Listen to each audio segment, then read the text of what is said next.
like I say, Melbourne's middles have been criticised, but they did an amazing job to hold the fort there defensively, I thought. Yeah, it wasn't like they were blown away. And, I mean, you look at that moment that we touched on earlier in the 49th minute with the Howarth no try. Where do we sit with it? I was going to bring it up in WTF, and I'll bring it up now early. I'll got another one for WTF, but I can't work out why the NRL got the journos around after the game, 2 minutes after the game, Graham Annesley, I don't know if you were there, Reedy, or you were still on the field, and said, oh, here's the clear vision from the bunker, and you've seen it, and it's, oh, okay, that's a no try. Why the hell?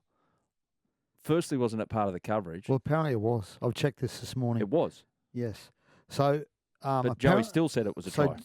They showed the first angle. Yeah. And I'm told Joey said, well, that was a try. Yeah. Then they showed the second angle, and Billy, I believe, might have said, there's an arm under that. And then they just moved on. They didn't come back to it. So they did show both angles in the coverage. That's what I'm told by the NRL. Because I asked the NRL the same question. I said, does Channel 9 have access to that footage? They said yes. They had the same footage. They actually took the bunker feed last night.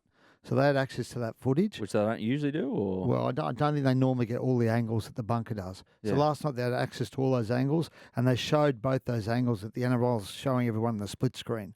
But they showed them not at the same time. They showed one where Joey went, oh, well, that's a try. Then they showed the second angle, and Billy, I believe, said, well, I think there might be an arm under there. So one angle shows, or you would say, no try, and the other angle you say... Well, one angle makes it look like it's the ball that hits the ground, but when you see it in conjunction with the second angle, you can see it's actually his arm under the ball rather than the ball itself.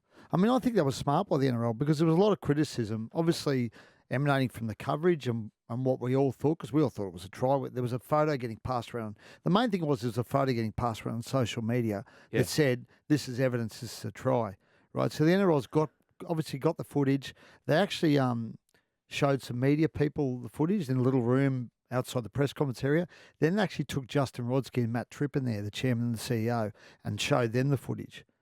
And obviously then the message obviously got to Craig that it wasn't a try. But when you saw the footage, you could clearly see it wasn't a try. Because I'm just going as a punter. Yeah. It wasn't until I get home at 11:30 at night or 11 o'clock at night that I then can do my own investigation and go in. I'm just wondering if there's any way to convey that to people in the stadium, because we then go to our phones and everyone's, Elon's toy. Yeah. He's, everyone's blown up about everything, so it doesn't take too many people to... Look, there was footage or images where it appeared as if the white of the ball was on the green of the grass. Yeah. That was an arm, though, Jimmy. But that was an arm. Okay. In that footage, footage that everyone's looked at, that's his arm. Now, that's not to say he didn't get it down at some point, but based on the footage they had access to, it's a no try. And because it went up no try, that's what you've got to give. And I think you've got to give credit to Penrith there, because in round 24, they conceded 2 tries from that second ball and the kick, and this time they got numbers in the picture. There was 4 people around there. They didn't get the second ball, but they did enough to hold them up, hold the Melbourne player and Jack Howarth open. The number of bodies created the confusion. That's the reason it was sent up as no try, and that's the reason why it wasn't overturned. Was Storm blown up on the... You were on their side, weren't you? Were they blown up on the bench that it was a try, or...? No. Well... not overly. Howard didn't look like he been he robbed didn't look of his last convinced dollar. he'd scored. I didn't think he didn't react the way I thought you would if you just scored a try to put your side back in the game. And you could see that. I mean, when they saw the footage, he started high-fiving people. When it initially happened, he didn't look convinced he'd scored.